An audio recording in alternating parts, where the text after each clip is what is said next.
Assalamualaikum warahmatullahi wabarakatuh. Salam sejahtera untuk kita semua.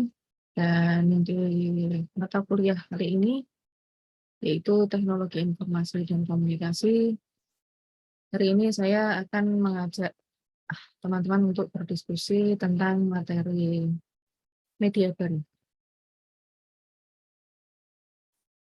Oke, jadi kita mulai dari tujuan dari bahan kajian ini dulu untuk mata kuliah ICT and Cyber Communication atau Teknologi Informasi dan Komunikasi. Materi ini diajukan sebagai topik diskusi agar peserta kuliah dapat memahami hakikat dari media baru dan interaktivitas. Bahan kajian yang termasuk dalam materi diskusi kali ini adalah konsep dasar, jenis, fungsi, dan alskat media baru, serta fitur interaktivitas, yaitu konsep-konsep kunci yang melekat pada media baru itu sendiri. Nah, secara mendasar, media baru ini dipahami sebagai bagian dari komunikasi digital yang digunakan untuk memproduksi, mendistribusikan, sekaligus melakukan proses konsumsi produk-produk media baru. Media baru adalah media yang didukung dengan pemanfaatan teknologi internet sebagai tulang punggung dalam pengoperasiannya ya. Jadi sedikit sulit kalau media baru ini dioperasikan dengan tidak terkoneksi teknologi internet. Karena media baru itu juga identik dengan sebuah platform digital, maka tidak dapat dipungkiri bahwa media baru ini dipresentasikan, diwakilkan, atau dibuat dalam bentuk kombinasi kode angka. Utamanya adalah kode biner yang terdiri dari angka 1 dan angka 0. Dan penggunaan kode tersebut otomatis harus dioperasikan secara computerized ya, terkomputasi, agar manajemen dari media baru itu menjadi lebih dinamis. Nah, secara mendasar kita mengenal beberapa platform yang digunakan sebagai media baru atau dimanfaatkan dalam implementasi media baru. Yang pertama adalah situs web. Kemudian apabila peserta kuliah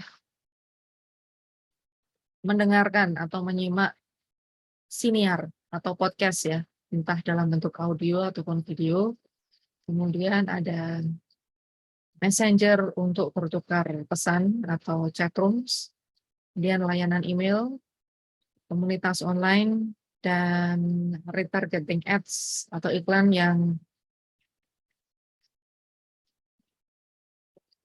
diimplementasikan di media baru itu sendiri, iklan pada web.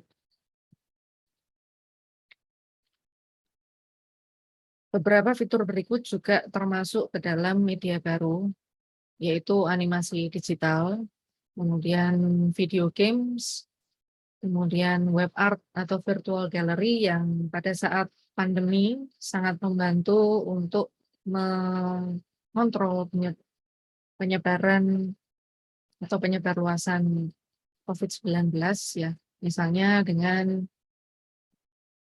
virtual exhibition yang diselenggarakan di salah satu platform digital.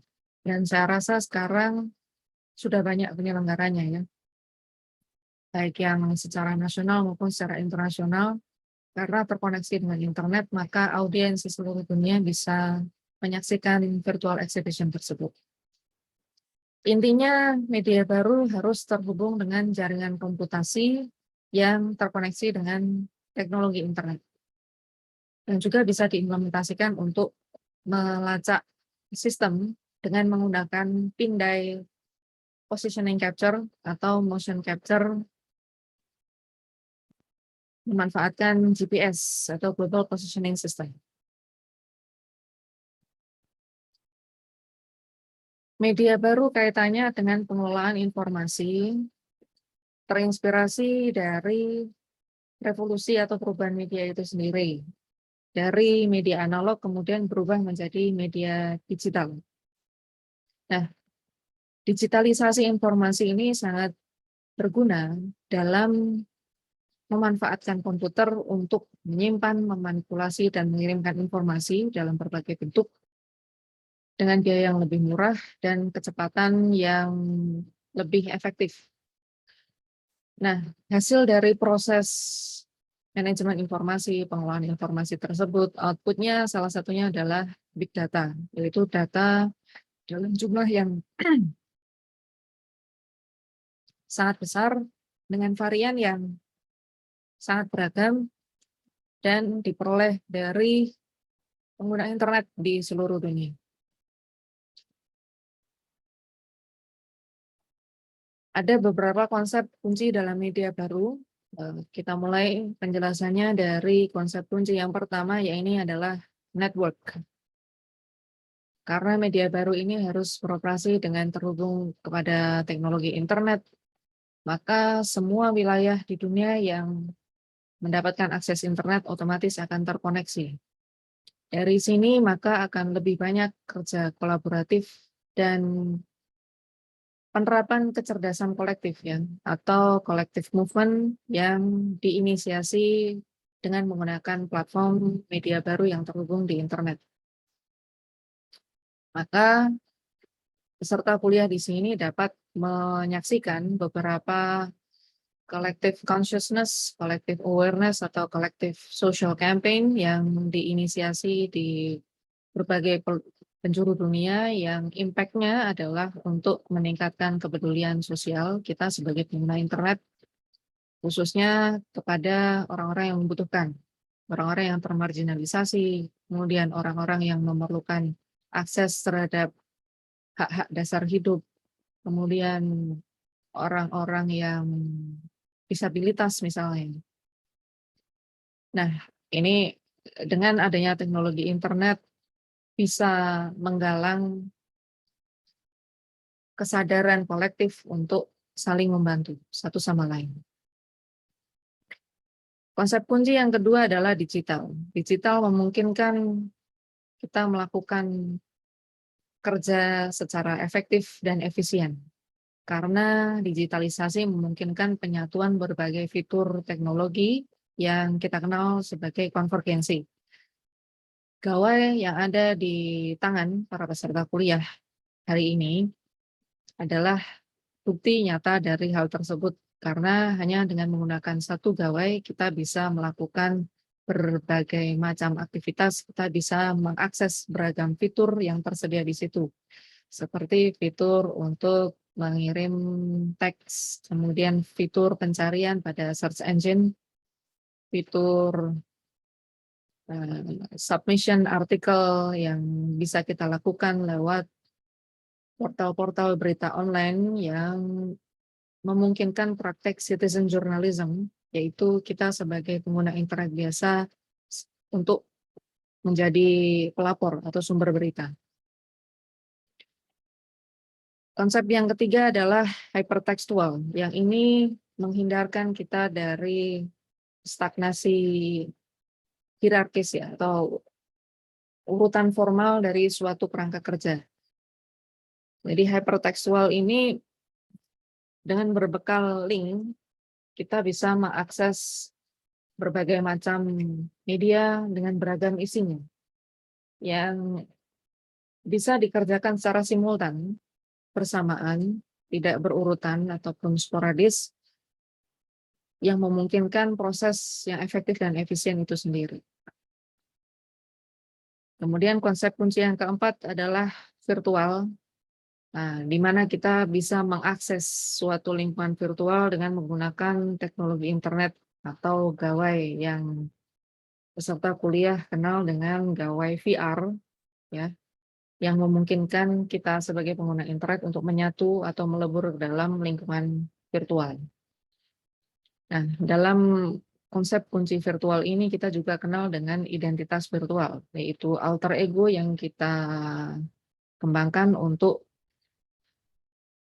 beroperasi atau menyelami dunia virtual itu sendiri.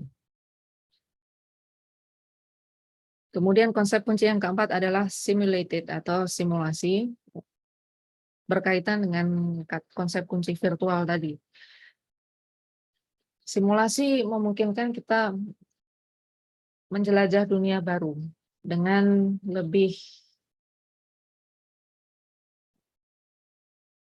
fully immerse ya, semakin melebur ke dalam dunia baru tersebut.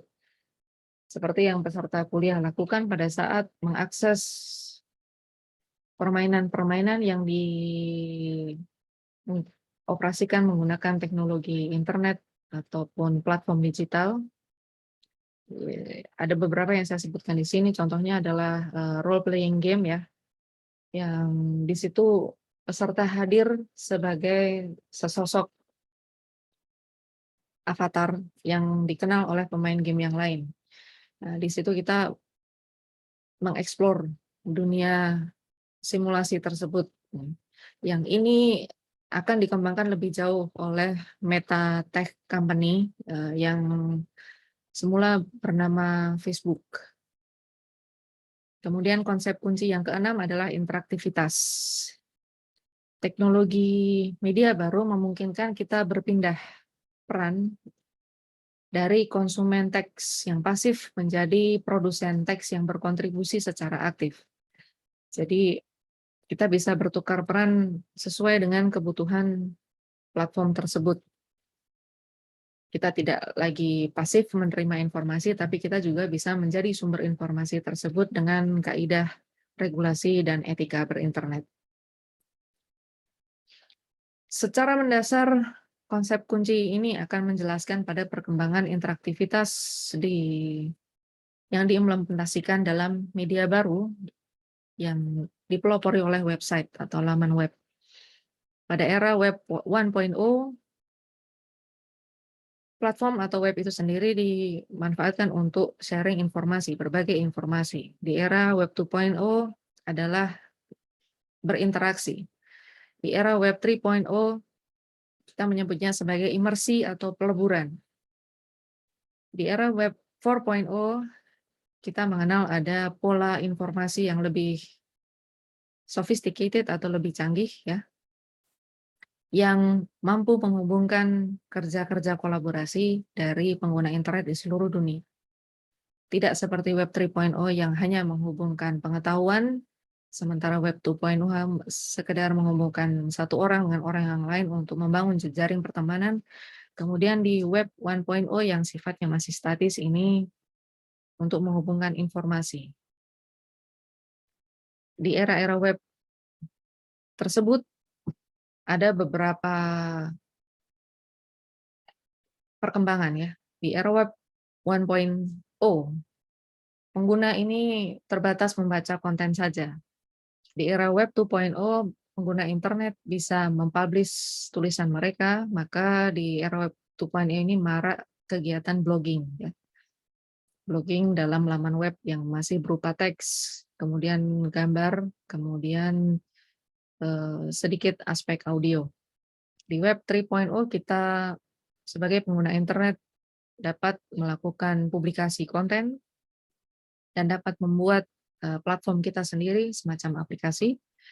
Di web 4.0 selain untuk mempublikasikan konten, kita juga bisa mempublikasikan profil yang oleh pengembang suatu media baru. Profil tersebut dikumpulkan, diolah menjadi sesuatu informasi yang memiliki valuasi, data yang berukuran besar, kemudian bisa meningkatkan valuasi perusahaan mereka yang kita kenal sekarang dengan istilah big data. Nah, interaktivitas mulai dari era web 2.0 pada saat kita melakukan blog walking atau membaca suatu blog, maka di bagian paling bawah dari laman internet tersebut akan muncul kolom komentar. Kita bisa meninggalkan feedback kita, umpan balik kita, komentar kita terhadap artikel pada kolom tersebut, meskipun sifatnya masih satu arah. Kemudian interaktivitas ini berkembang pada era web 3.0 pada saat pembuat media atau platform developer ini menyediakan medianya saja, sementara semua konten berasal dari pengguna platform tersebut.